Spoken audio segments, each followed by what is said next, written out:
E aí, moçada, oitavo ano, Revolução Inglesa e Revolução Industrial.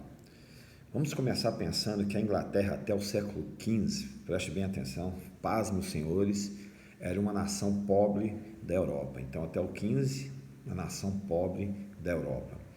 E pode surgir a pergunta, e como se tornou o maior império, então, a partir do 18? Essa é a nossa explicação.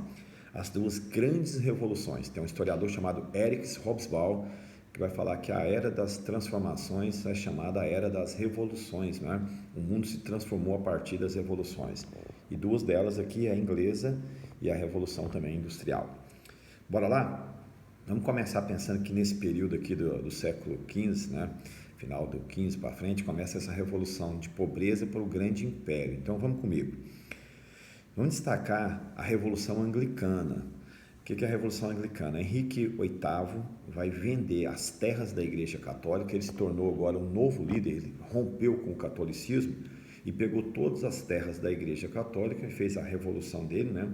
Vendeu essas terras, aumentou o poderio e a força comercial da Inglaterra. Então, a primeira coisa, rompimento com a Igreja Católica, surge a Igreja Anglicana, que vai então adquirir todo o patrimônio que era da Igreja Católica e a Igreja Romana, ok? Segunda ação, aqui é uma ação bem capitalista, talvez aqui é a ação mais capitalista da Inglaterra. Ela vai fazer o rompimento das terras comunais. O que é isso? Os camponeses tinham terras que eram estatais, do governo, do rei.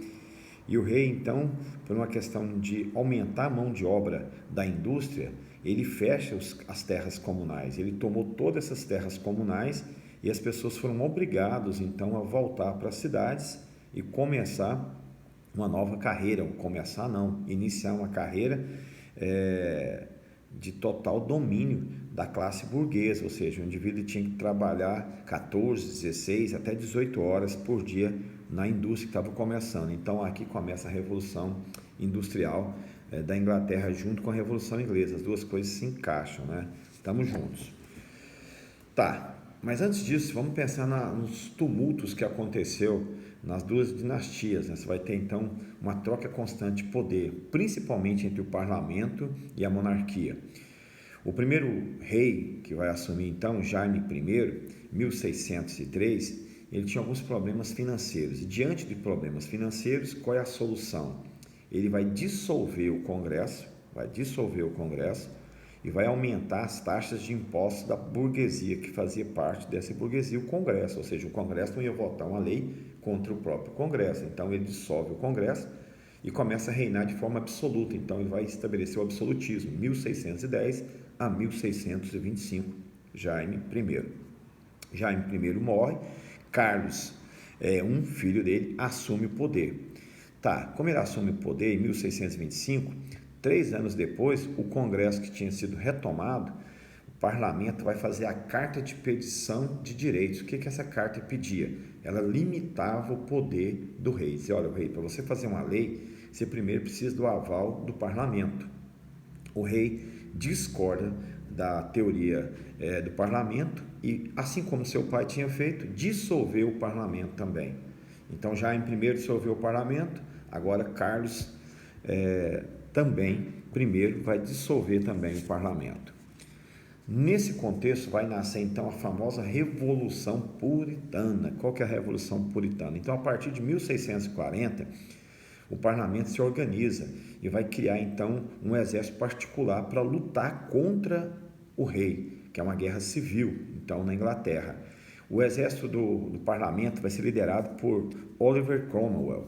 Esse indivíduo vai criar um novo exército, ele chama exército de um tipo novo. Por que tipo novo? Porque todo mundo que lutava em exército era mercenário, só lutava pelo dinheiro, não interessava o objetivo, não interessava a revolução. O dinheiro é que era o mover da luta. E então Cromwell vai dizer que agora não, eles estão lutando não só pelo dinheiro, mas pela liberdade da Inglaterra. Tá.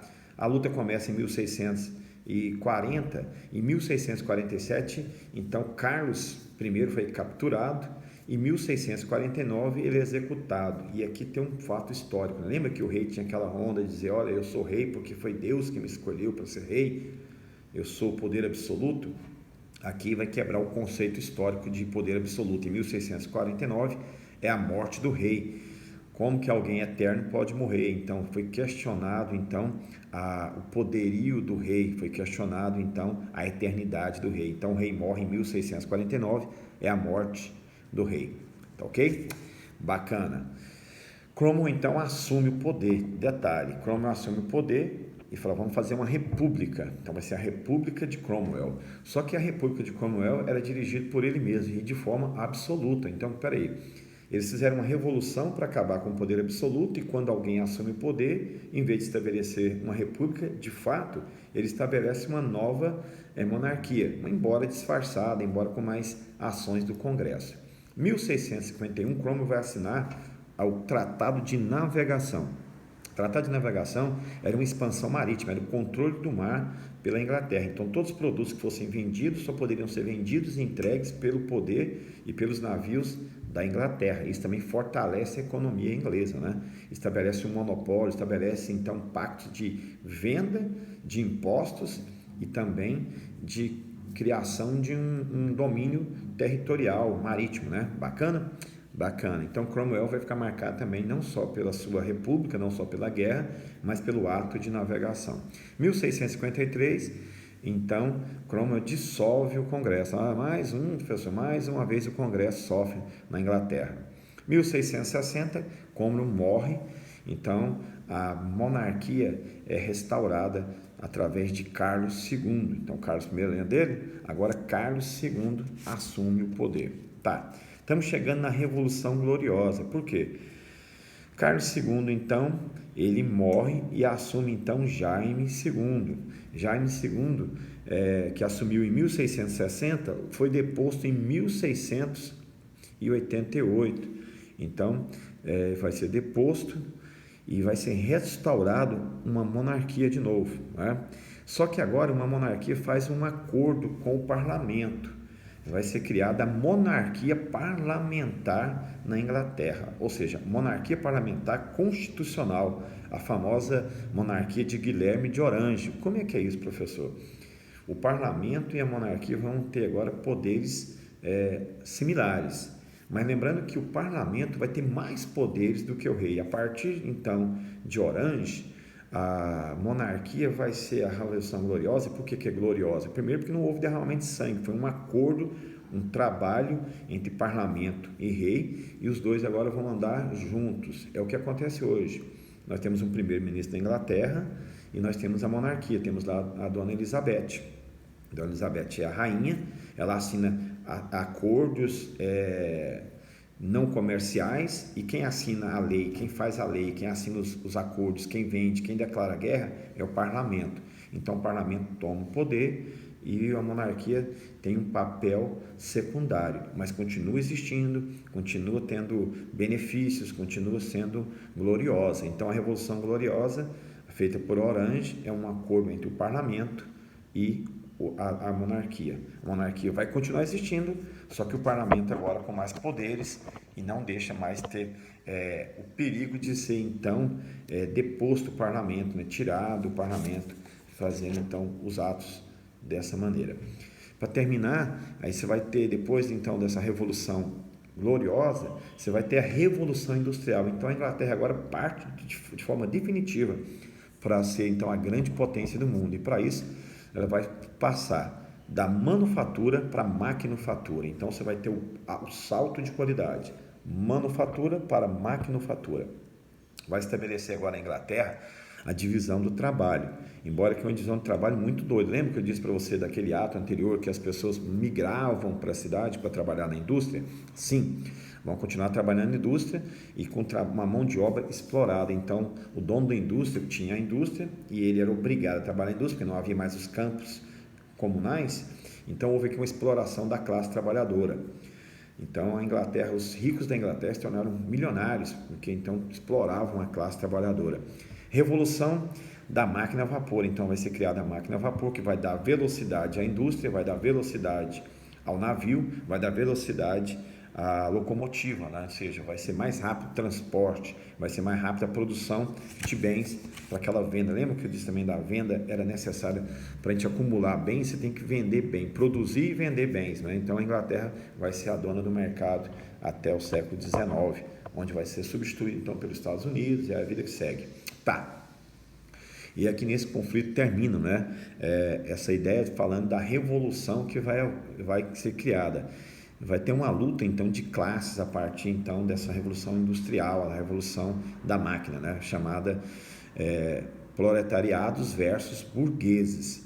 Os burgueses é o dono da mão de obra, dono da indústria, e o proletariado é as pessoas que trabalham na indústria. Então vai ter essa guerra, e essa guerra vai ser dada porque os proletariados, a classe operária, vai se apegar às ideias do famoso Karl Marx, né? Lembra do Karl Marx, do socialismo científico? O que é o socialismo científico? O burguês explora o trabalhador, então o trabalhador tem que deixar de ser explorado, se organizar para reivindicar melhoria na sua mão de obra, para participar também dos lucros da empresa.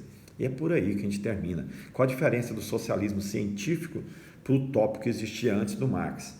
Isso foi criado por Fourier, né, e por Owen e Saint-Simon. O socialismo científico é diferente porque ele implica que o trabalhador vai lutar, vai exigir. O socialismo utópico vai esperar, a mão de obra trabalhadora vai esperar a gentileza, a bondade do dono da indústria. Um dia o rico vai ficar tão rico que ele vai dividir os seus ricos com a classe operária. Então Marx chamava isso de utópico, ele disse: jamais vai acontecer isso. Como jamais vai acontecer isso, a gente precisa fazer a revolução da classe operária. É isso, estude, fique em paz.